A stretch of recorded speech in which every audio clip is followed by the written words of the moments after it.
I never thought opening my front door that morning would change everything. The HOA president stood there, clipboard in hand, eyes cold as stone.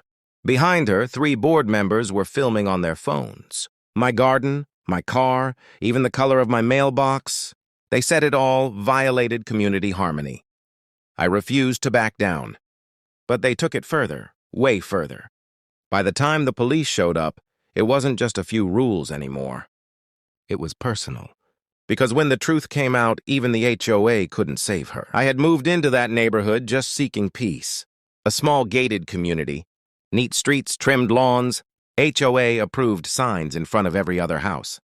Everything seemed perfect, at least at first. I just wanted a simple life, work, home, and quiet weekends. But quiet was only an illusion here. Behind every window, someone was always watching. Karen, just hearing her name, set the whole street on alert. She wasn't the HOA president, but she acted like everyone answered to her. Every other day, she'd post on the community app. Lawn too long. Trash. Been 1 inch out of line. Car color not. HOA approved? Yes, car color. I had no idea my life would land on her concern list. It started with a small misunderstanding. I bought a classic car, a blue Mustang I was restoring in my garage. I thought there'd be no trouble. The car was inside. No one could see it. But for Karen, privacy was a crime. She took morning walks, stopped at houses, peered through garage cracks, snapped photos. One day I caught her at my driveway corner, phone in hand, zooming in on my garage. I ignored it. It's Karen, always causing trouble. But she had already filed a report, both, with the HOA and local police. Her reason? She claimed my car had been stolen, in her name. What? I couldn't believe it myself. I bought the car from an online auction. All paperwork was mine. But in the HOA system, appearances mattered more than facts. And when Karen screamed, everyone listened. The neighborhood atmosphere shifted. People avoided eye contact. Whispers spread. That new guy? His garage has her stolen car. I stayed quiet, but pressure built inside. Karen wasn't pointing at a car. She was attacking my reputation. I decided I had to clear things in one day. I contacted the police and explained everything. They said, "Don't worry. We'll handle it quietly." I didn't know the next morning, when I opened my garage door, the whole street would be watching. Karen would be screaming. The cops would already be inside. After that day, the neighborhood felt different. People who once smiled now avoided me. Even standing in my driveway, I could feel eyes behind blinds. Karen spread her story. My garage held her car. Then the HOA letters arrived. First, unauthorized. Vehicle on property. Second, garage maintenance violation. Third, a fine. $250 per day until I removed the illegal car. I tried talking to the HOA president. Karen provided photographic evidence, she said. When I showed my ownership papers, they said, "We'll review." But the review never happened. Harassment escalated. One morning, as I left for work, thief was spray-painted in orange across my driveway. Someone had done it overnight. I knew who, Karen or one of her concerned neighbors. I called the police. They said, "Civil issue. Handle through HOA." Civil? Public shaming, lies, finger-pointing. That's not civil. Then an anonymous envelope arrived. Inside, a photocopy of a vehicle registration in Karen's name. Same Mustang, different VIN. She had deliberately created a mix-up, submitting a scrap car record to make it look like the car belonged to her. I realized this wasn't just about a car. Karen wanted me gone. Outsiders threatened. Her community image. She had manipulated the HOA to target me. No more quiet. I organized all documents, purchase receipts, VIN verification, filed a police report, and submitted a formal complaint against the HOA board. 2 days later, I was summoned to a meeting. Karen was there, confident, smug. The meeting was tense. She presented blurry photos and a registration slip. I calmly presented my paperwork and verified the VIN. One show member compared both VINs. Different. Silence. Karen's face fell. I thought it was finally over.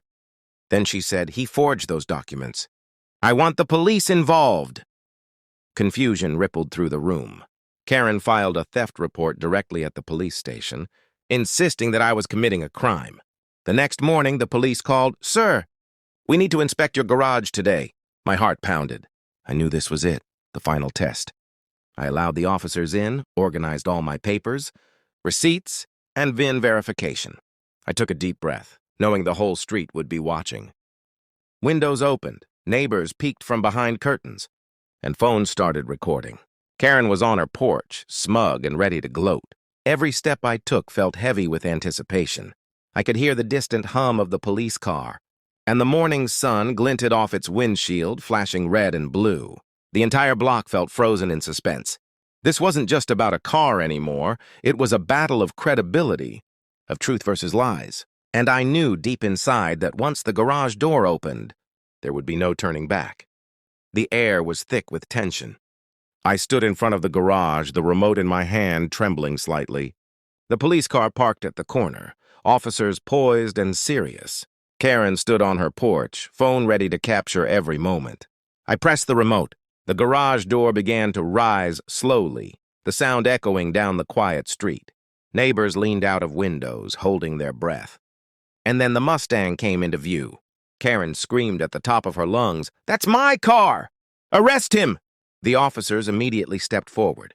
One kept a watchful eye on me, another walked to the car to inspect the VIN plate. Karen's face was a mask of triumph, her chest heaving with excitement. But that triumph was about to crumble. The officer typed the VIN into his tablet. Confusion flickered across her face. "Ma'am," he said calmly, "this car is legally registered, and your claimed vehicle was scrapped in 2018. Time seemed to stretch. Karen's eyes widened, her lips quivering. "What? That's not possible," she stammered. Screenshots from her phone were checked. They confirmed tampering, fabricated evidence, and falsified reports. Neighbors went silent. Cameras paused mid-recording. I handed over my original documents. Everything verified. The officer turned to Karen. "Ma'am, we need to discuss falsifying a police report."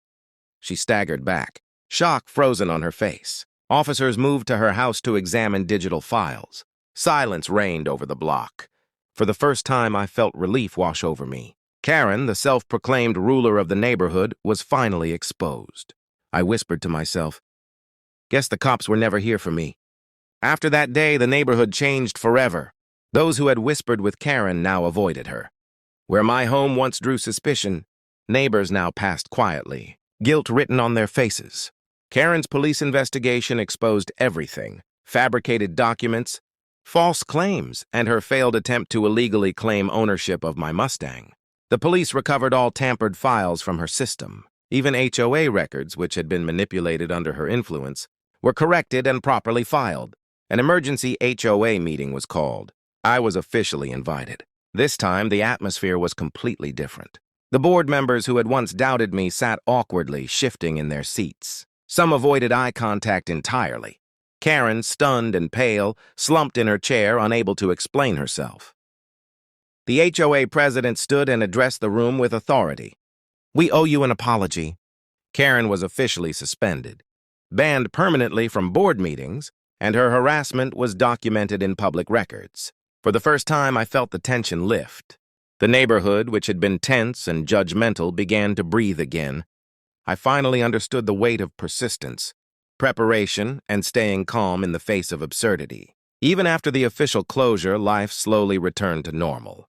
Karen locked herself inside her house. Her once perfect yard became overgrown with weeds, a silent monument to her failed attempts to control the neighborhood. Some whispered that she couldn't face the shame. Others thought she might sell the house. I didn't care. Justice had arrived and peace had finally returned. Yet this experience left me with a lasting lesson. The HOA system, designed to maintain order, can sometimes be exploited by those who misuse power. But standing firm, documenting everything, and relying on truth can turn the tide. I wasn't just protecting a car. I was protecting my dignity, my reputation, and my right to live without fear in my own home. In the following month, the HOA implemented a new code of conduct. All complaints now required verified evidence. Residents gained the right to see the outcome of any complaint filed against them. Fairness, accountability, and transparency were finally restored. The neighborhood began to heal, slowly but surely. Children played freely on the sidewalks again. Neighbors waved with genuine smiles. Life, which had once been tense and hostile, now felt calm and welcoming. I sat on my porch one evening, sipping coffee and watching the sunset. The Mustang gleamed quietly in the driveway, a symbol not just of victory, but of endurance, patience, and the triumph of truth over manipulation. I reflected on the journey, the fear, the anger, the uncertainty, and realized that every challenge had been worth it. Justice had not only arrived, it had reshaped the community for the better, and in that moment I understood something deeply satisfying. True victory is not just about winning a fight. It's about reclaiming your peace, your dignity, and your life, and inspiring those around you to do the same. The street, once filled with whispers and suspicion, was now alive with laughter, warmth, and a quiet sense of restored balance.